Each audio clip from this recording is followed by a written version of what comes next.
Good morning, children. How are you all? I hope all are fine. मैं आपकी हिंदी की teacher Shrimati लीली राय चौधरी। इससे पहले मैंने आपको पाठ 1, 2, 3 का वाचन कराया। अब हम आते हैं अपने अगले पाठ पर, पाठ 4। अच्छा, इससे पहले मैं आपसे एक चीज़ पूछना चाहूँगी कि मैंने आपको जो होमवर्क दिया था, क्या आपने उसे पूरा किया होगा ना। इसी के साथ आपको एक और चीज़ करनी है, वो है राइटिंग प्रैक्टिस। अगर आप चाहते हैं कि आपकी राइटिंग इम्प्रूव हो, आपकी राइटिंग सुंदर हो, तो डेली आपको लिखने का अभ्यास करना है। तो आज से आप लिखने का अभ्यास भी स्टार्ट करेंगे। तो चलिए हम चलते हैं अपने अगले पाठ पर। पाठ 4, सुल्तान का संदूक। पाठ को शुरू करने से पहले हम पाठ परिचय को पढ़ेंगे। पाठ परिचय। अमीर सब बनना चाहते हैं, कोई औरों को धोखे में रखकर, कोई दूसरों को डराकर, कोई किसी की कमज़ोरी का लाभ उठाकर, तो कोई अपनी बुद्धिमानी से। सबका अपना अपना तरीका होता है। आप कौन सा तरीका अपनाना चाहेंगे? आई थिंक आप बुद्धिमानी वाला ही तरीका अपनाएंगे। तो चलिए इस पाठ के माध्यम से हम एक लुटेरे के विषय में समझते हैं, जो अपनी बुद्धि का प्रयोग नहीं बल्कि दूसरों को ठग कर कैसे बड़ा आदमी बनना चाहता था, लेकिन उसका क्या हश्र हुआ। आइए इस पाठ के माध्यम से हम समझेंगे। रज्जाक एक लुटेरा था। उसके द्वारा की गई लूटपाट की खबरें सुल्तान तक भी पहुंचती रहती थी। सुल्तान ने ऐलान किया था कि जो भी रज्जाक को पकड़वाने में सहायता करेगा, उसे 100 सोने की मोहरें इनाम में दी जाएंगी। लोग उसे पहचानते तो थे, पर कोई भी उसके डर से सुल्तान तक उसकी खबर नहीं पहुंचाता था। उसे पहचानते तो सभी थे, लेकिन सब उससे डरते थे। इस कारण उसे देखने के बाद भी कोई उसकी खबर सुल्तान तक नहीं पहुंचाता था। एक दिन रज्जाक लूट के इरादे से एक गांव में आया। उसी गांव में एक भोला भाला और ईमानदार व्यक्ति अमीन भी रहता था। अमीन की इच्छा थी कि उसकी अपनी ज़मीन हो जिस पर वह खेती कर सके। सबका अपना अपना सपना होता है, उसी प्रकार से अमीन का भी अपना सपना था कि उसकी अपनी खुद की ज़मीन हो जिस पर वह खेती कर सके। वह चाहता था कि किसी तरह उसे सोने की 100 मोहरें मिल जाएं, जिससे उसकी किसान बनने की अभिलाषा पूरी हो जाए। अचानक अमीन की नज़र रज्जाक पर पड़ी। रज्जाक को पहचानते ही उसे पकड़वाने का अमीन को उपाय सूझा। उसने क्या सोचा कि अगर मैं इसे महाराज के सामने पेश करूं, तो मुझे 100 सोने की मोहरें मिल जाएंगी, जिससे मैं अपनी खेती के लिए ज़मीन खरीद सकूंगा। वह ऊंची आवाज़ में अपनी पत्नी से झगड़ा करने लगा। उनका चिल्लाना सुनकर कुछ गांव वाले उसकी झोपड़ी के सामने इकट्ठे हो गए। अमीन और उसकी पत्नी झगड़ते झगड़ते बाहर आ गए। अमीन और उसकी पत्नी ने उस लुटेरे को पकड़वाने के लिए एक नाटक करने का विचार किया। देखिए आगे क्या होता है। लोगों को देखकर अमीन ऊंची आवाज में बोला, मेरी पत्नी को देखो, यह कितनी नासमझ है। इसके पिता ने एक संदूक भेजा है, उस पर ताला जड़ा है। उन्होंने खबर भेजी है कि अगर मैं यह संदूक सुल्तान के पास ले जाऊं, तो सुल्तान मुझे सोने की 100 मोहरें देंगे।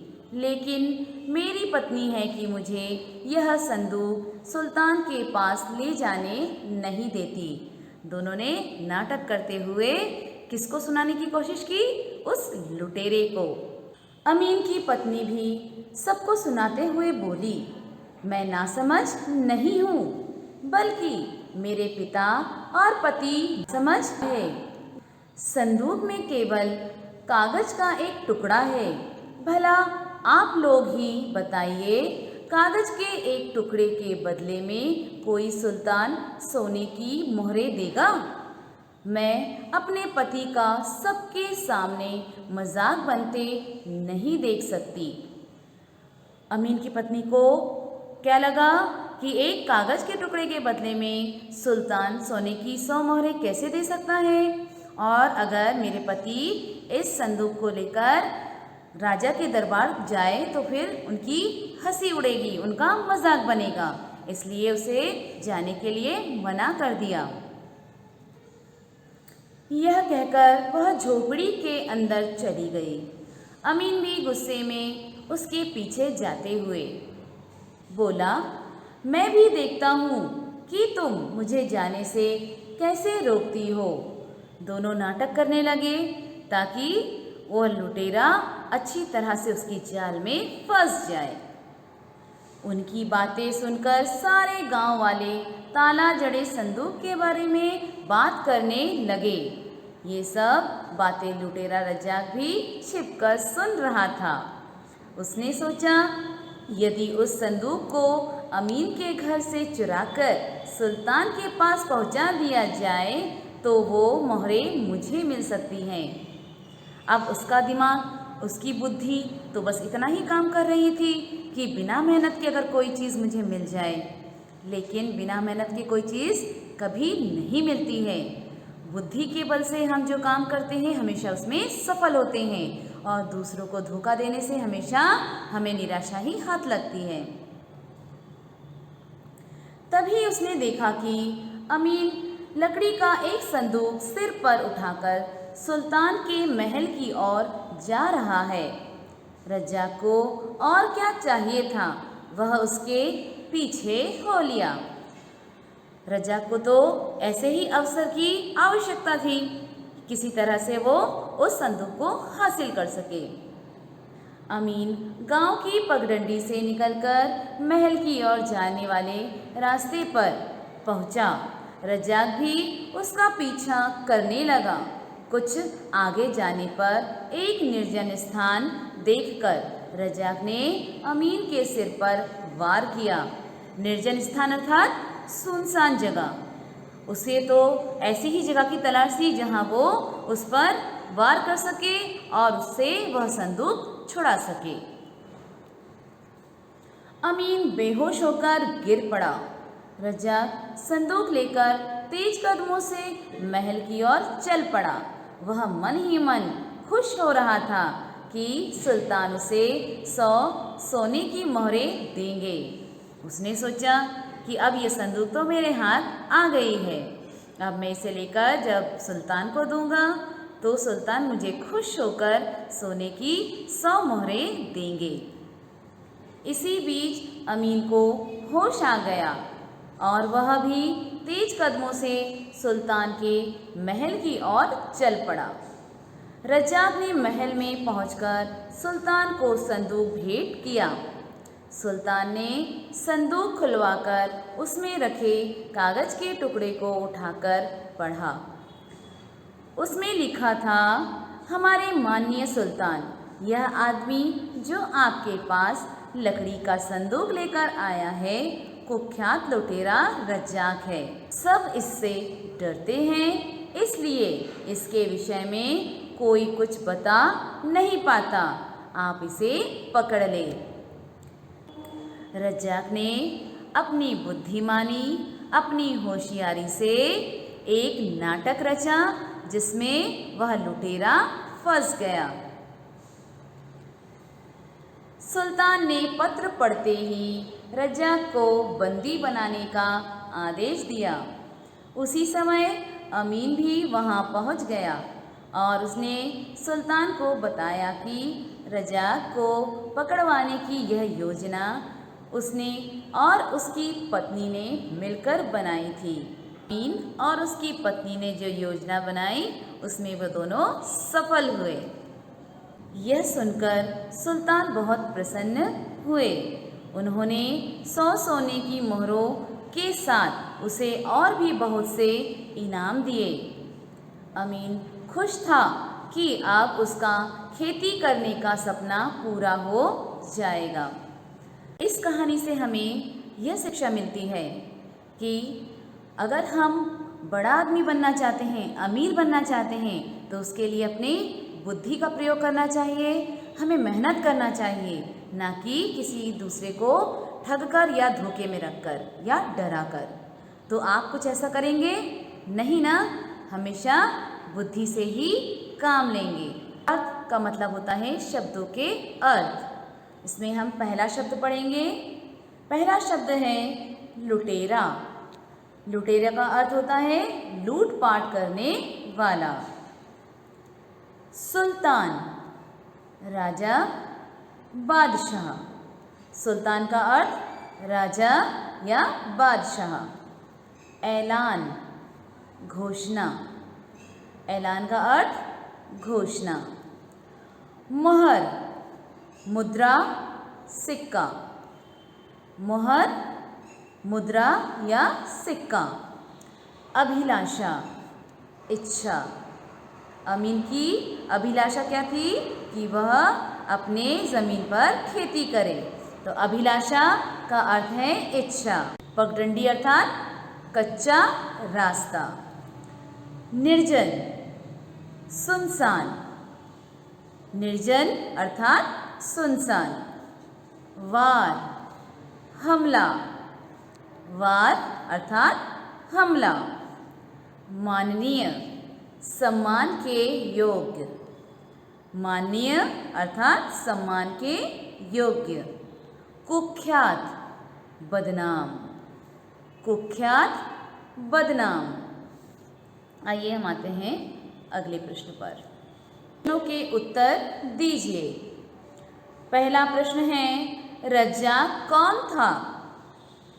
प्रश्न फिर से दोहराते हैं। रज्जाक कौन था? उत्तर, रज्जाक एक लुटेरा था। रज्जाक कौन था? रज्जाक एक लुटेरा था। अमीन कैसा व्यक्ति था? अमीन एक भोला भाला और ईमानदार व्यक्ति था। अमीन एक भोला भाला और ईमानदार व्यक्ति था। संदूक में क्या रखा था? उत्तर है संदूक में एक कागज का टुकड़ा रखा था। संदूक में एक कागज का टुकड़ा रखा था। अमीन किससे झगड़ा कर रहा था? प्रश्न एक बार फिर से दोहराएंगे। अमीन किससे झगड़ा कर रहा था? उत्तर, अमीन अपनी पत्नी से झगड़ा कर रहा था। इन प्रश्नों के उत्तर को आप फिर से पढ़ेंगे, समझेंगे और दोहराएंगे। चलिए आते हैं हम अपने अगले प्रश्न पर। पाठ में दिए गए वाक्यों को क्रम से लिखना है। इसमें कुछ वाक्य दिख रहे हैं जो क्रम से नहीं लिखे हैं। हम क्या करेंगे? उनको पहले पढ़ेंगे और समझेंगे, उसके बाद से हम क्रम से लिखेंगे जैसे पाठ में लिखा है। पहला है, ये सब बातें लुटेरा रज्जाक भी छिपकर सुन रहा था। अमीन बेहोश होकर गिर पड़ा। अमीन ने कहा, मेरी पत्नी को देखो, यह कितनी नासमझ है। अमीन खुश था कि अब उसका खेती करने का सपना पूरा हो जाएगा। रज्जाक ने महल में पहुंचकर सुल्तान को संदूक भेंट किया। संदूक में केवल कागज का एक टुकड़ा है। ये वाक्य क्रम में नहीं है। इसे पाठ के अनुसार हम सही क्रम में लिखेंगे। सही क्रम में लिखने के लिए हम सबसे पहले पहला वाक्य पढ़ेंगे।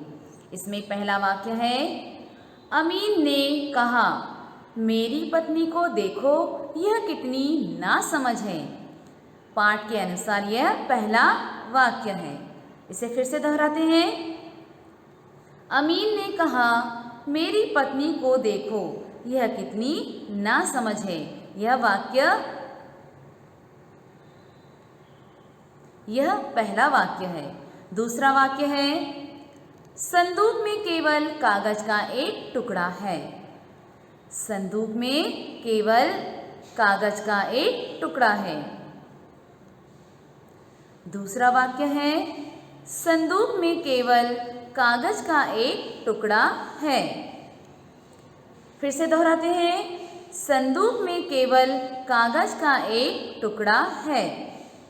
पाठ के अनुसार तीसरा वाक्य है, ये सब बातें लुटेरा रज्जाक भी छिपकर सुन रहा था। ये सब बातें लुटेरा रज्जाक भी छिपकर सुन रहा था।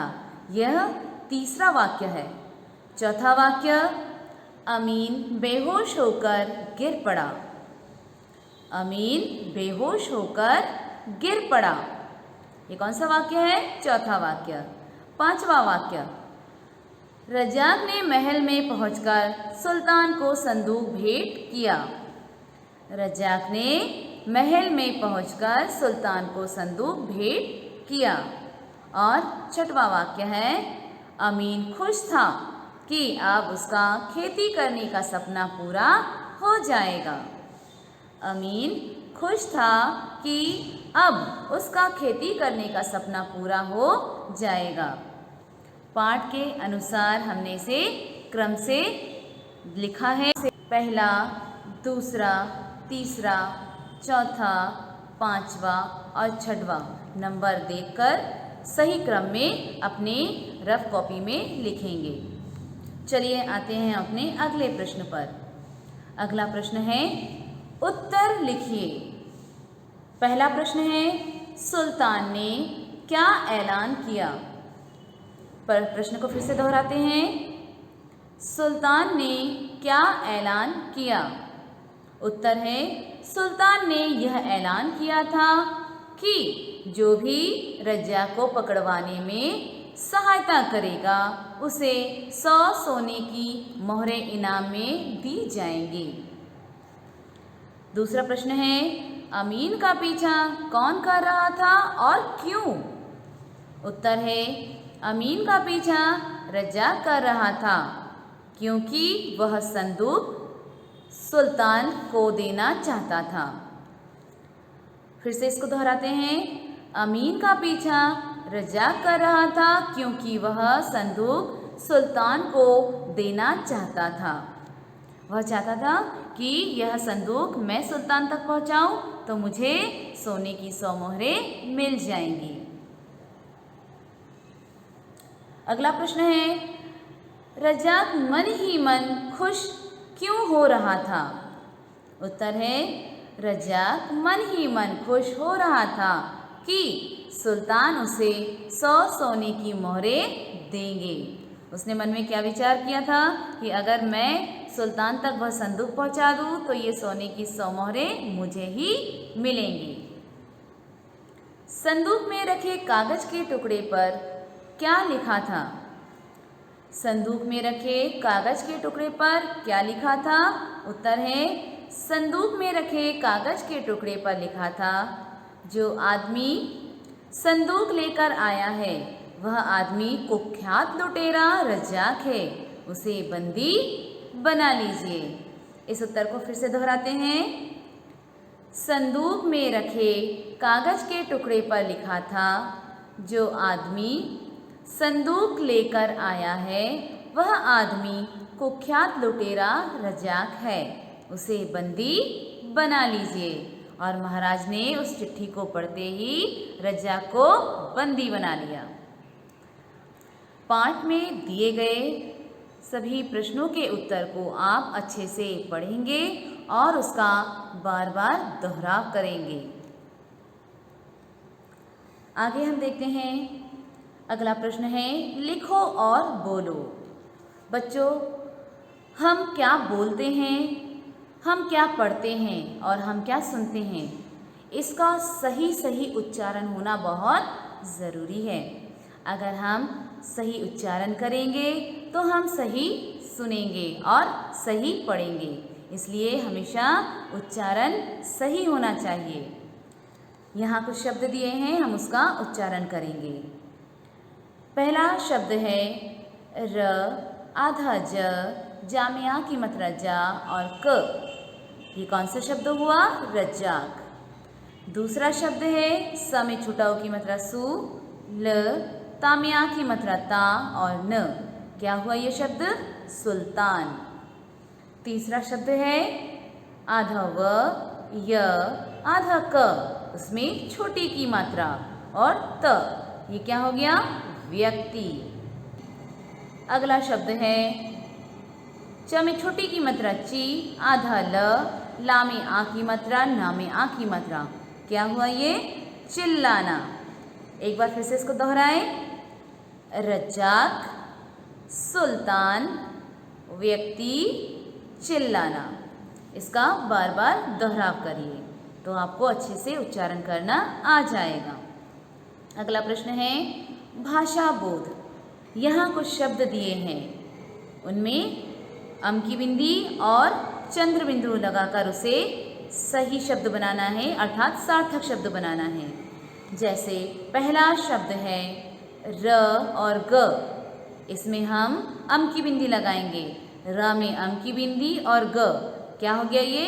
रंग। दूसरा शब्द है ग, उसमें आ की मात्रा, ग में आ की मात्रा गा और व, इसमें हम गा में चंद्र बिंदु लगाएंगे तो क्या हो जाएगा ये? गांव। इसे हम पढ़ेंगे तो क्या होगा? ये गांव। और इसे हम पढ़ेंगे क्या होगा? ये गांव। अगला शब्द है बड़ा ऊ और चा में आ की मात्रा चा, ऊंचा। इसे हम चंद्र बिंदु के साथ प्रयोग करेंगे। बड़ा ऊ में ऊपर चंद्र बिंदु और चा में आ की मात्रा, क्या हो जाएगा? ये ऊंचा। जब हम सही उच्चारण करेंगे तो उसमें अलग ध्वनि सुनाई देती है। जब मैंने शब्दों का सही उच्चारण किया तो आपको उसकी ध्वनि में परिवर्तन समझ में आया। इसी प्रकार से आपको भी सही उच्चारण करना है। अगला शब्द है अ, द और र। इसमें हम कौन सी बिंदी लगाएंगे? अ में अम की बिंदी। इसको उच्चारण कैसे करेंगे? आ में अम की बिंदी, द और र। क्या हो गया ये? अंदर। पग डडी, इसमें हम कौन सी बिंदी लगाएंगे? अम की बिंदी। और कौन से वर्ण पर? प, ग, ड में अम की बिंदी और ड में बड़ी की मात्रा, तो इससे क्या उच्चारण करेंगे? पग डंडी। अगला शब्द है स, दा में बड़ा ऊ की मात्रा दू और क, क्या हुआ ये? सदूक। और इसमें हम अम की बिंदी लगाएंगे, स में अम की बिंदी। तो फिर इसे कैसे उच्चारण करेंगे? स में अम की बिंदी, द में बड़ा ऊ की मात्रा और क। ये कौन सा शब्द हुआ? संदूक। इसको पुनः पढ़ेंगे और अम की बिंदी और चंद्र बिंदु का प्रयोग करते हुए उसे सही सही उच्चारण करेंगे। तो चलिए हम आते हैं अपने अगले प्रश्न पर। हमारा अगला प्रश्न है, यहाँ कुछ चित्र दिए हुए हैं, आपको उसको पहचानना है और उसके दो दो समानार्थी शब्द लिखना है। तो चलिए हम पढ़ते हैं अगले प्रश्न को।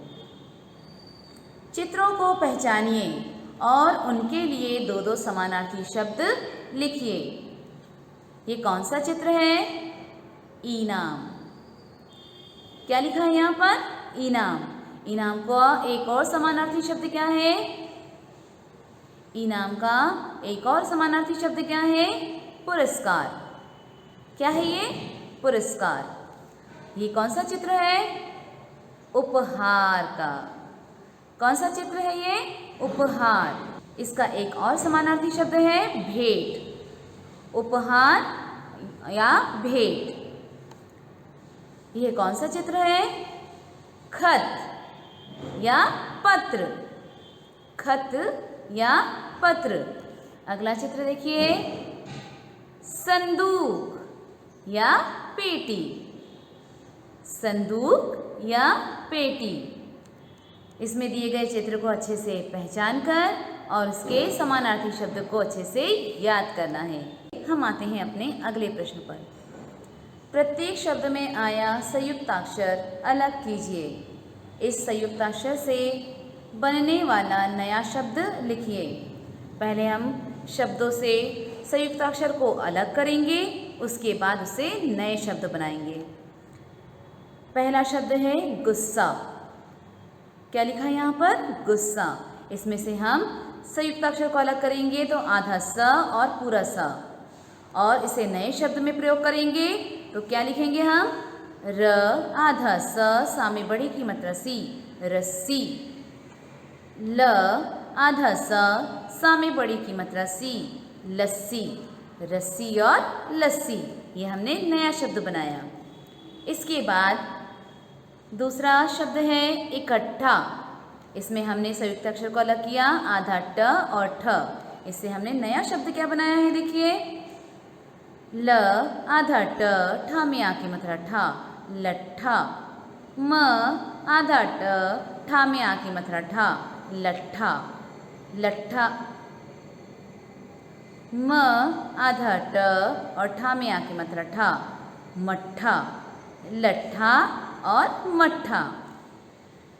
रास्ता, इसमें हमने संयुक्ताक्षर को अलग किया तो क्या लिखेंगे हम इसमें संयुक्ताक्षर? आधा स और त, और इससे नया शब्द क्या बना है? स आधा स, ता में आ की मात्रा ता, सस्ता। ब आधा स, ता में आ की मात्रा ता, बस्ता, सस्ता, बस्ता। अगला शब्द है इच्छा। इसमें से हमने संयुक्ताक्षर को अलग किया, आधा च और छ। इससे नए शब्द का निर्माण हुआ है।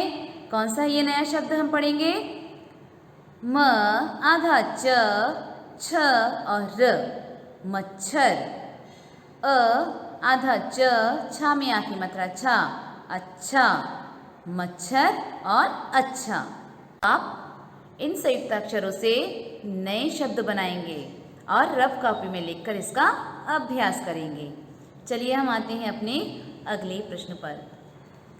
संज्ञा शब्दों के लिए पूछे गए प्रश्नों के अनुसार उचित शब्द चुनकर लिखिए। प्रश्न हम यहाँ पढ़ेंगे और उसका उत्तर लिखेंगे। यहाँ एक सर्कल बना हुआ है जिसमें क्या क्या लिखा है? 100, ईमानदार, बड़ा, कुख्यात और ऊंची। इन प्रश्नों को पढ़ते हुए हम उसका उत्तर लिखेंगे। पहला प्रश्न क्या है? कैसा डाकू। पहला प्रश्न क्या है? कैसा डाकू। हमने इस गोले में से एक शब्द लिया है। क्या लिखा हमने? कुख्यात डाकू। हमने संज्ञा शब्दों के लिए जो प्रश्न पूछे गए हैं उसका क्या उत्तर दिया है? कुख्यात डाकू। कैसा अमीन। गोले में से हमने एक और शब्द लिया। क्या लिया हमने? ईमानदार। ईमानदार अमीन। कैसा अमीन? ईमानदार अमीन। कैसी आवाज़। इस गोले में से हम एक और शब्द चुनेंगे। ऊंची। आवाज़ कैसी थी? ऊंची। ऊंची आवाज़। कैसा संदूक। अब हम गोले में से फिर से शब्द चुनेंगे। बड़ा। संदूक कैसा है? बड़ा। बड़ा संदूक। कैसा संदूक? बड़ा संदूक। कितनी मोहरें। गोले में से चुनेंगे 100। 100 मोहरें। कितनी मोहरें? 100 मोहरें। इसे आप अच्छे से पढ़ेंगे और फिर से दोहराएंगे। चलिए हम आते हैं अपने अगले प्रश्न पर। संदूक में क्या क्या रखेंगे उस पर हम सही का निशान लगाएंगे। आपको पता है ना कि हम संदूक में कैसी कैसी चीज़ें रखते हैं। तो चलिए हम देखते हैं कि हमने संदूक में क्या रखा है, उसमें से क्या सही है और क्या गलत है। किन चीज़ों को रखना चाहिए और किन चीज़ों को नहीं रखना चाहिए। जो रखना चाहिए उस पर सही का निशान लगाएंगे और जिन्हें नहीं रखना चाहिए उन पर गलत का निशान लगाएंगे। संदूक में हम रख सकते हैं खिलौने, तो कौन सा निशान लगाया हमने? सही का निशान। पुस्तकें, इस पर भी सही का निशान। पर्स, इस पर भी हम लगाएंगे सही का निशान। फल सब्जी, ये गलत है, इसलिए इस पर हमने क्या लगाया? गलत का निशान। हम संदूक में फल और सब्जी नहीं रख सकते हैं। कागज सही, खाना गलत, फूल गलत, पत्र सही। अगर हम खाना या फूल रखेंगे तो वो खराब हो सकते हैं, इसलिए हम उसे नहीं रखेंगे। कपड़े सही, पत्ते गलत, पेंसिल सही, पुराना सामान बिल्कुल सही। इसमें हम अगर पत्ते रखेंगे तो पत्ते खराब हो सकते हैं, इसलिए पत्ते हम नहीं रखते हैं। इसलिए इस पर कौन सा निशान लगा है? गलत का निशान। इसको आप अच्छे से पढ़ेंगे और समझेंगे। प्रश्न है, कागज के टुकड़ों पर लिखे शब्दों में कहानी की सीख छिपी है। शब्द पहचानकर सीख लिखिए। यहाँ कुछ वर्ण दिए हैं, उन वर्णों को सही क्रम में लिखकर सार्थक शब्द बनाना है और सार्थक शब्दों को जोड़कर वाक्य बनाना है और उसी वाक्य में इस कहानी की सीख छिपी है। तो चलिए सबसे पहले हम वर्णों को सार्थक रूप में लिखते हैं। झ, झ, बा में बड़ा ऊ की मात्रा बू, सा में बड़ा ऊ की मात्रा सू। इससे कौन सा शब्द बना? सूझबूझ। कौन सा शब्द? सूझबूझ। र, औ, इससे कौन सा शब्द बनाया हमने? और।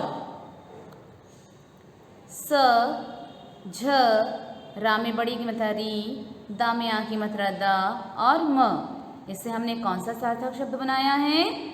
समझदारी। कौन सा शब्द बनाया है? समझदारी। स, सा में ए की मात्रा से, इसे हम इसी रूप में लिखेंगे। छ, क में छोटा ऊ की मात्रा, इसे सार्थक रूप में लिखा है तो क्या उच्चारण करेंगे हम? कुछ। क में छोटा ऊ की मात्रा कु और छ, कुछ। भ में बड़ी की मात्रा भी, इसे भी हम इसी रूप में लिखेंगे। भ में बड़ी की मात्रा भी। ना में आ की मात्रा और पा में आ की मात्रा, इसे सार्थक रूप में लिखा है तो क्या पढ़ेंगे हम इसे? इसे सार्थक रूप में हम क्या पढ़ेंगे? पा में आ की मात्रा पा, ना में आ की मात्रा ना, पाना। भ, सा में एम की बिंदी और ब, इसे सार्थक रूप में लिखेंगे तो क्या आएगा? ये संभव। क्या लिखेंगे इसको हम? संभव। हमें ऐ की मात्रा, इसे हम इसी रूप में लिखेंगे और पूर्ण विराम लगाएंगे। अब हम इन शब्दों को जोड़कर वाक्य बनाएंगे। सूझबूझ और समझदारी से कुछ भी पाना संभव है, जिसमें इस कहानी की सीख छिपी है। सूझबूझ और समझदारी से कुछ भी पाना संभव है। तो हमें कुछ पाने के लिए अपनी बुद्धि का प्रयोग करना चाहिए, ना कि किसी को ठगकर और डराकर। तो आप भी हमेशा अपनी बुद्धि का प्रयोग करेंगे। आते हैं हम अपने इस पाठ के होमवर्क पर। पहला है, पाठ का वाचन पुनः करें। इस पाठ को आपको फिर से पढ़ना है, सही सही उच्चारण करते हुए। दूसरा है, शब्दार्थ याद करके रफ कॉपी में लिखिए। शब्दों के अर्थ पहले आप अच्छे से याद करेंगे, उसे समझेंगे और जब ये याद हो जाए उसे रफ कॉपी में लिखकर उसका अभ्यास करेंगे। लिखने की प्रैक्टिस भी करना बहुत ज़रूरी है, तो सब क्या करेंगे? लिखने का भी अभ्यास करेंगे।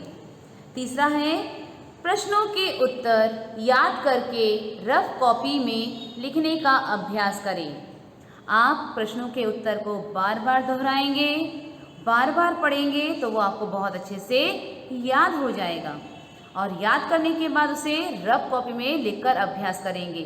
इससे आपकी हैंड राइटिंग इम्प्रूव होगी। आप चाहते हैं ना कि आपकी राइटिंग सुंदर हो, तो उसे लिखकर अभ्यास जरूर करें।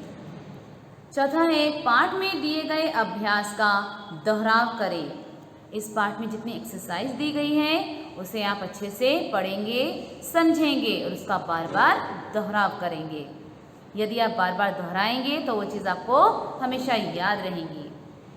आप सब घर पर रहिए, सुरक्षित रहिए और स्वस्थ रहिए और दिए गए सभी नियमों का अच्छे से पालन करिए। और मैंने जो आपको होमवर्क दिया है उसका भी आपको अभ्यास करना है और लिखने की भी प्रैक्टिस करते रहना है। सुंदर हैंडराइटिंग के लिए आपको लिखना भी ज़रूरी है। मैंने आपको जो पाठ पढ़ाया है वो सभी पाठ आपने पुनः दोहराया है और दिए गए सभी होमवर्क को भी पूरा किया है। इसी के साथ मैं विदा लेती हूँ। आपसे पुनः मुलाकात होगी। तब तक के लिए नमस्कार।